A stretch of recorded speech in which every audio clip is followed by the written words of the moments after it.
Ua toe tolopo le palota laitiiti le itumalo o Safata numero tasi. Ua tolopo atu ai fo'i mga aluenga le ofisa o le komisi o Faiga Palota e peo na whaalau loa mai le aso ngafua na mawai nei, le aso se fululua o Ianuari lua awhelua ono. O le whasuia inga na sauno i ele komisina o Faiga Palota e tai au nei, i se whonutanga matusitala ma le au whaasalalau, ina ua mai au na tu ina mai le lato Facebook page le aso na nafi, le whaasira silanga e tolopo ai. O lo o tā uai, o se whaai unga le kapeneta sa whaia, i lalo le vaenga tolu walu pui pui tasi pui pui si, o le whaavai o le malo o tuto tasi o Samoa. Na whesiringia le komisina, i le whaapongai o le whaai unga le kapeneta, mai ia Faamanino mai ai. Tuan sirafia, ia o la swan nafi, ia lena tuina tuan whasalanga, an ofisa nei, ua tolopo ina tātu Faiga Palota Safata. Nuinga o le polo inga sa tuina tu la sulua o Ianuari, kausanga nei, ua whaalea ngaina. Ia ai, na hoi abatu le whaasalanga mo le sirafia, ia, o tōpo mai mga ruenga sa tāpena le ofisa, ia se ia iai se aso e tūlunga to ilo tōpa ia malo tō mamaru. I se aso e whaatūranga ile kako Faiga Palota e Safata numero tasi.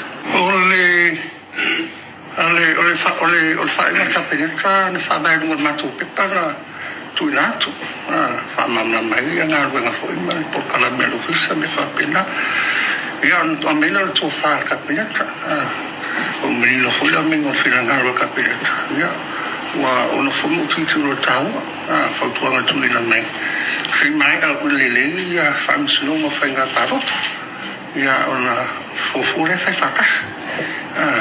Pero si fiere kasi la semana upu le la suniva la sfo tu va la wet fam siloma pero tu fana de capilata ya tawo wa mai foi moto sisira ya pero tu langa ele ai se fete na inga o le polo inga le fonga fetalai ma le fai unga le kapeneta paule tūlanga na Faamanino o le vaai ar komisina malona ofisa e tala feangai ona iai e se senga o le Faiga Palota o le lua awhelua tasi ma le Faiga Palota na mawai atu nei.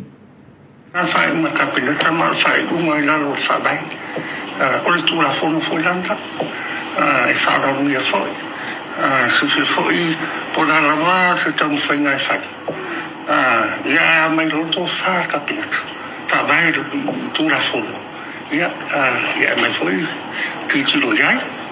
Ia whaatino lo, e risa mea la whaina. Ia le sa tau sire tu el tatu whilo i mai wōpua e so.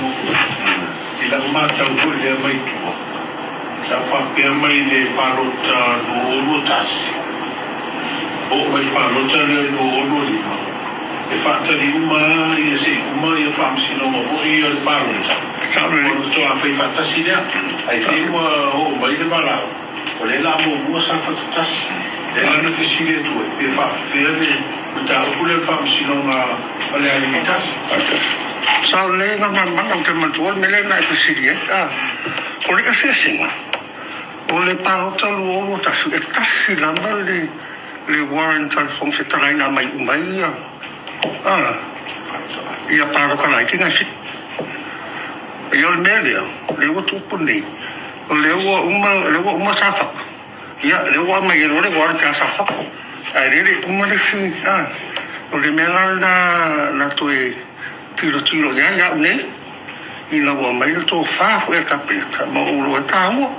E ai ngā man mele na e sangu ai, ma le ngō pompe ka le kua le te mimo mabai. Ia ai, pia na whai atu le mai ro tō whā kapeneta. O tō whā na tāua. Tiro ia un tanga guena. Ia me tu nai.